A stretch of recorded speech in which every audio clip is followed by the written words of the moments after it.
All right, let's move to essay number 15 in this book called American Miscellany. So we just finished essay 14 on Plan for Emancipation, and we move immediately to The Age of Progress. Very inspirational section of this book, published in 1865, so a full 160 years ago. This is what they thought about the Age of Progress. It's on page 51. We're on essay number 15, The Age of Progress. No man, we think, will deny that the state of society, which belongs to the present era, is distinguished above all others by the desire and the power to advance.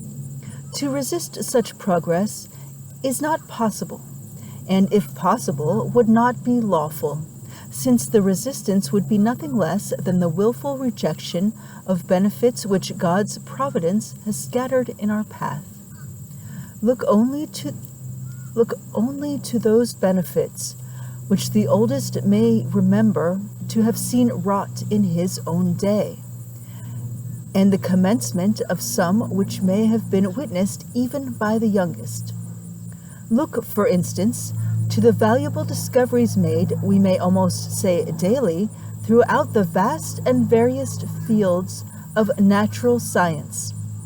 Look to the new powers with which the telescope and microscope are invested, and which enables us, in a way more wonderful than any which man's imagination could ever have conceived possible, to see a system in every star, a world in every atom. Look also to the spark of the electric telegraph, darting with lightning speed through hundreds of miles of space, and, as it darts, communicating thought from man to man. Behold the effects which have been produced by the single agency of steam, and see what centuries of improvement, in comparison with the past, the last half-century has comprised within itself. But why need we go through the long catalogue of wonders? If these be among the marvels of the present day, is there any human being who can say that his own position in the world is not affected by them? Not now to enumerate all the changes which must arise, we would ask him whether there be not a positive addition made hereby to the period of his own existence. We mean not, of course, an addition to the days and weeks and months and years by which the course of life is reckoned, but an addition to all the appliances and means of usefulness which may, and ought to, be exerted within those limits. Life is virtually prolonged wheresoever the facilities of sight and motion and thought and knowledge and action are multiplied. Okay. And if it so be, then is a greater responsibility attached to that stewardship which God has committed to the charge of all of us.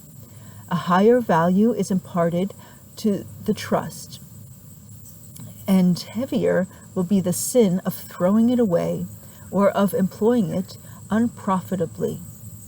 The steam engine and the railroad, says Sir Robert Peel, are not merely facilitating the transport of merchandise, they are not merely shortening the duration of journeys for administering to the supplies of physical wants, they are speeding the intercourse between mind and mind. They are creating new demands for knowledge. They are fertilizing the intellectual as well as the material waste. They are removing the impediments which obscurity, remoteness, or poverty may have heretofore opposed to the energy of real merit. These are words of truth and soberness. They describe accurately the benefits which result from the agency of this mighty instrument, and the years which have elapsed since they were spoken have but supplied fresh and diverse testimony in support of the same truth. What then is the duty of wise men who find themselves placed in the midst of changes so numerous and so vast? Should not their prayer be to gain for all classes the utmost amount of benefit thus placed within their reach, And should not their efforts be directed to the accomplishment of their prayer? To this great end, let them, to borrow the forcible language of Dugald Stewart, heave the log into the deep, and measure the rapidity of the current by which the world is borne along. They cannot, I repeat it, stop the progress of the current if they would, and they ought not if they could. Neither may they stand idly by, trusting to the strength of the moorings to which their vessel is made fast, for the stoutest cable may give way, and the fairest vessel may drift and be lost among rocks and shallows.